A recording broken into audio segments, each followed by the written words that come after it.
సాధారణ ప్రయాణికులకు మెరుగైన సౌకర్యాలు కల్పించడానికి భారత రైల్వే త్వరలో 9 వేర్వేరు మార్గాల్లో 9 కొత్త అమృత్ భారత్ ఎక్స్‌ప్రెస్ రైళ్లను ప్రారంభించనుంది. కొత్త రైల్వే మంత్రి అశ్విని వైష్ణవ్ స్వయంగా మంగళవారం ఈ సమాచారాన్ని అందించారు. ఈ కొత్త రైళ్లు నడిచే 9 మార్గాల గురించి కేంద్ర మంత్రి సమాచారం ఇచ్చారు. ఈ కొత్త రైళ్లు పశ్చిమ బెంగాల్, అస్సాం, బీహార్, ఉత్తరప్రదేశ్, ఢిల్లీ, హర్యానా, ఒడిశా, ఆంధ్రప్రదేశ్, కర్ణాటక, మహారాష్ట్ర, తమిళనాడు రాష్ట్రాలకు చెందిన కోట్లాది మంది సాధారణ ప్రయాణికులకు రైళ్లలో ఆర్థిక ప్రయాణాన్ని అందించడమే కాకుండా వారి ప్రయాణం కూడా సౌకర్యవంతంగా మారుతుంది. అమృత్ భారత్ ఎక్స్‌ప్రెస్ రైళ్లు ఏ 9 మార్గాల్లో నడుస్తాయో ఇప్పుడు చూద్దాం. గౌహతి, కామాఖ్య, రోహ్తక్, దిబ్రుగఢ్, లక్నో, గోమతీనగర్, నాగర్కోయిల్, కొత్త Jalpaiguri, Tiruchirappalli, Alipurduar, SMVT Bengaluru, Alipurduar, Mumbai Panvel, Kolkata, Santragachi, Tambaram, Kolkata Howrah, Anand Vihar terminal, Kolkata,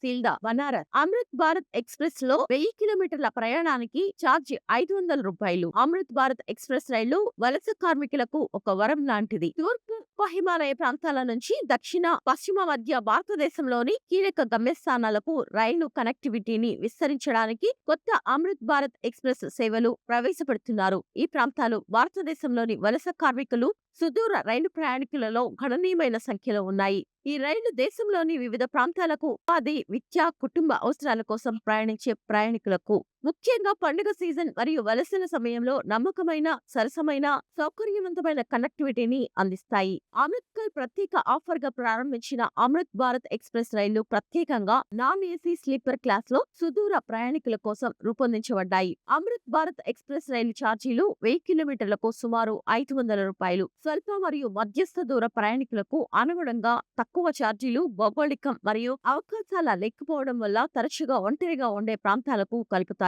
December 2023లో ప్రారంభించినప్పటి నుంచి ప్రస్తుతం దేశవ్యాప్తంగా 30 అమృత్ భారత్ ఎక్స్‌ప్రెస్ రైళ్లు నడుస్తున్నాయి మరియు కేవలం ఒక వారంలోపే 9 కొత్త రైళ్లు ప్రవేశపెట్టబడతాయి. మొత్తం అమృత్ భారత్ ఎక్స్‌ప్రెస్ రైళ్ల సంఖ్య 39కి చేరుకుంటుంది.